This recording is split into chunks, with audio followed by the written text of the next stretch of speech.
calling all forces of the spectrum. I said calling all forces of the spectrum. We must band together and use our powers to fight the evils of the corporate world. Levels 1, 2, and 3. Do you hear me? It's morphin' time! Ah! Alright, chill. I'm just playing, y'all. I'm just having a little fun. We talking about autism today. Ooh, I know y'all about sick of this one. It's Charmaine Santia, Lottoriddles Institute of Health Research. And no worries. There is a cure. We're going to get your loved one up and running and alert, focused, and all of that. We're going to get them up in no time. So I'm just playing, relax, chill, having a little fun. That's all. Well, y'all really gonna think the corporate world is evil after this one, because we got to undo all of these lies they have told. So many. You got the right to be mad. And so let's get started. Okay, so I'm going to go general. Maybe there's other types that can be cured in different ways. The way I have is general, and it should cure most. All right, and what I'm picking up with this is I'm picking up parasites. It's looking like worms. If you have an autistic loved one, they have a bunch of worms running through their body. These worms are going through their lungs, their livers, their brain, and even their eyes. They have a bunch of worms in and out of, the different tissues, the different organs, and it's causing a lot of problems and pain. All right, and so what the body is constantly trying to do is trying to heal itself and adapt to all these tissue tearing, penetrating worms. This is a parasitic disease. They like to say, oh, this is mostly genetically inherited. If it's genetically inherited, it's genetically inherited worms. We gotta stop listening to their lies and filling up their pockets, all right? Now, here's the trick. As with a lot of illnesses I've cured, things hide from tests. This is yet another illness that hides from the test. When they're testing autistic people, they usually get a stool sample. That is, they take their poop and then they test it for parasites, right? So what happens when they don't get any parasite, they don't see any parasites in the stool sample? They're going to say, well, it's not parasites because we just tested for that. Well, there's a specific worm. It is called the raccoon roundworm. It doesn't excrete from the human, so you're not going to see it in the poop. In that way, this can remain undetected. You can have a bunch of worms that don't, go out of the system, and so they can say, well, we don't see anything. And then the problem continues to go on and on and on. And they know this. I'm not saying the doctors, but the people making money off this, they know this. So we have to cure some parasites that aren't shown in the tests. The tests are one of the biggest scams in the medical industry. I think they just sit around and wonder, how can we get this to go undetected in the test? That's usually your problem. So if you're trying to find a breakthrough with a disease, if you're trying to find a cure, a lot of times it's got to do with the tests. So how do you test for this? If it's not obvious already that they have autism, and again, that's not a smart remark, but usually if you label them autistic, what you can do is you can test their eyeballs. You can put it under a microscope, the eyeballs, the vitreous humor, I think that's how you pronounce it. There's usually a bunch of worms you can see with like a magnifying glass if you look closely up to it, because those worms are in the eyes as well. All right. Or the vitreous humor. You can just search that. But that'll be another sign that old junk, they got a parasitic infection. All right. So how does one contract these parasites?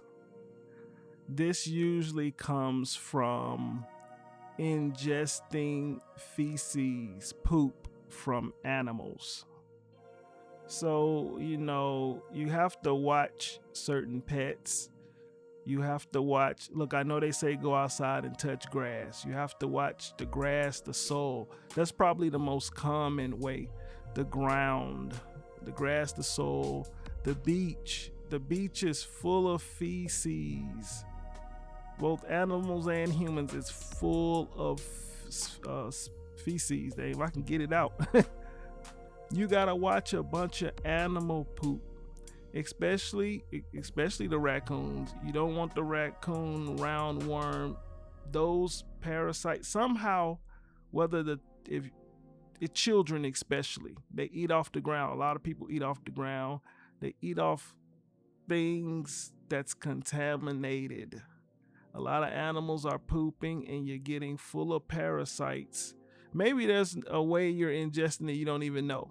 I know for certain feces, stay away from feces, all kinds, but definitely animals.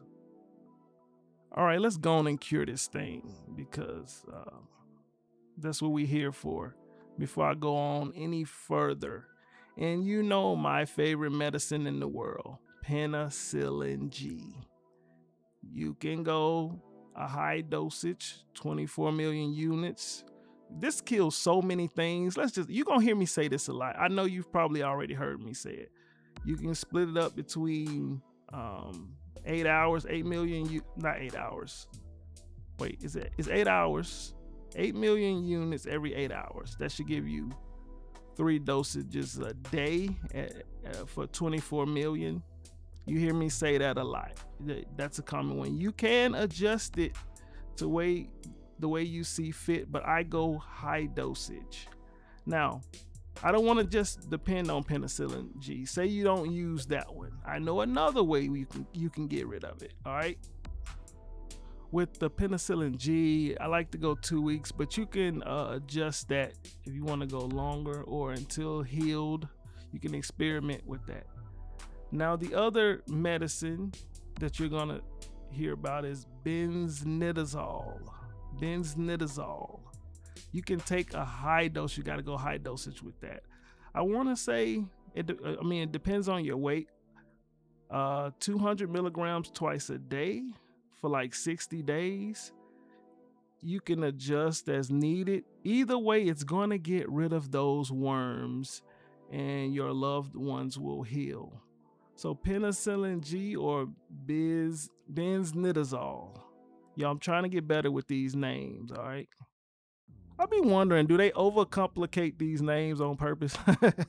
a lot of the health names I've seen, I can kind of see where they're using the different parts and root words from its origin, but sometimes I'll be like, man, that is unnecessarily long.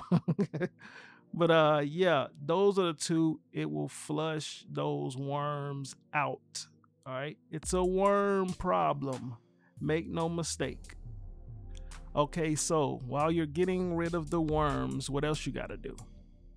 The other step is you got to get laser photocoagulation done.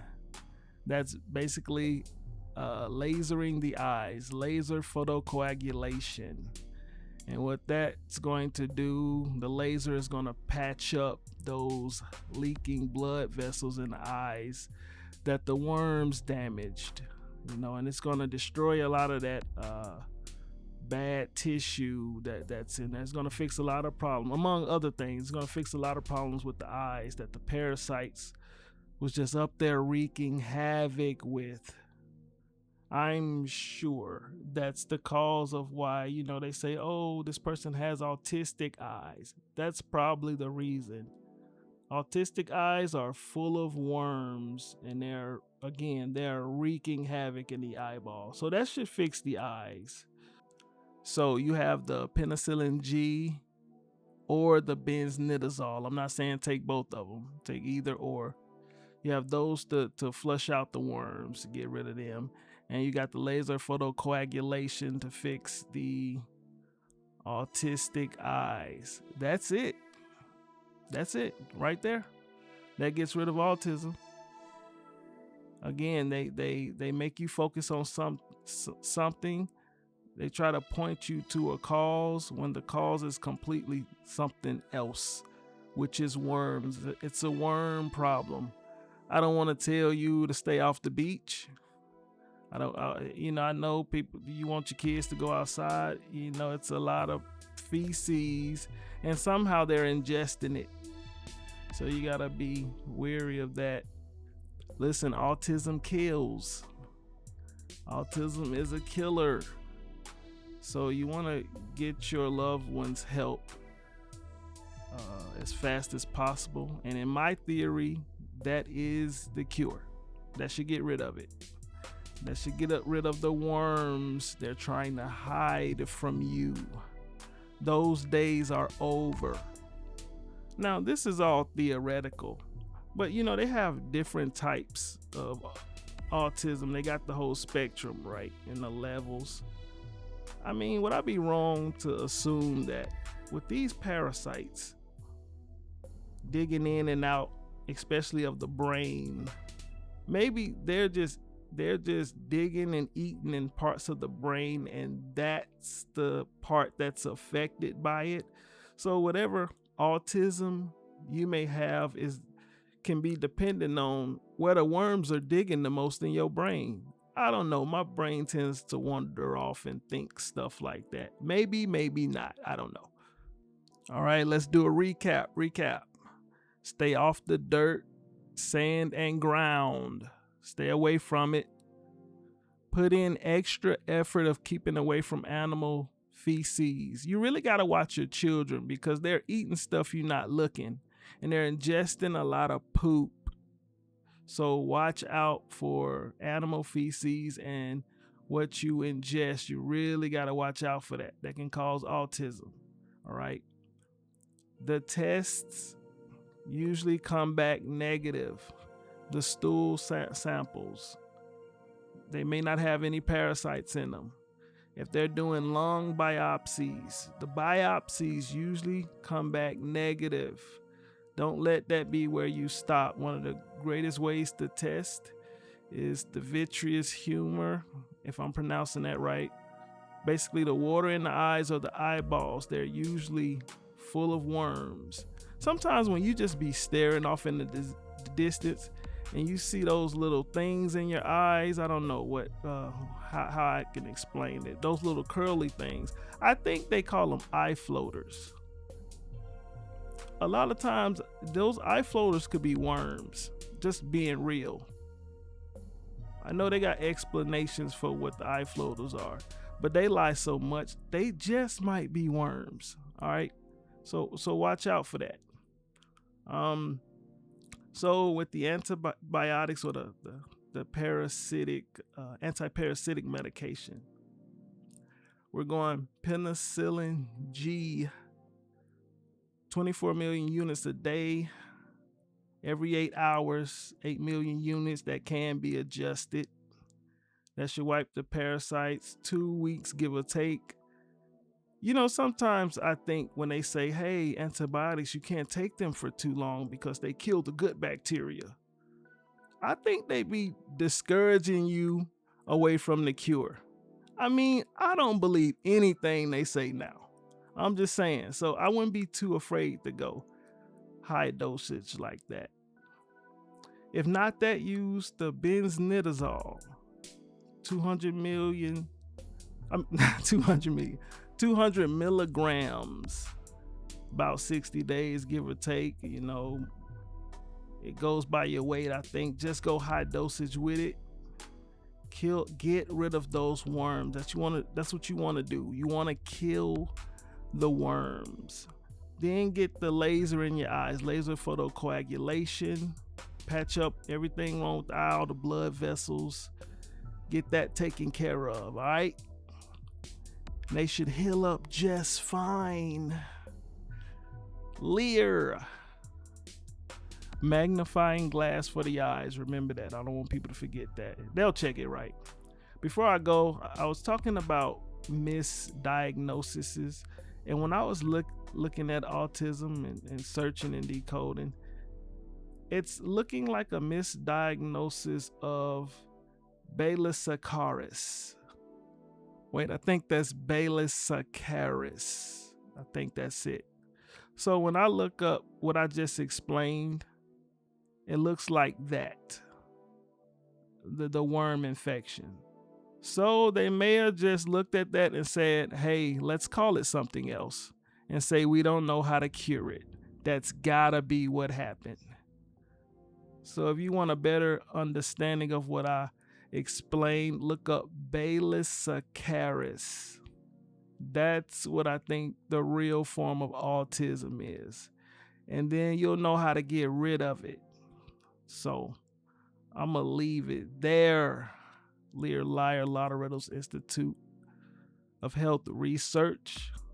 Please come back and see me. There's more to be exposed.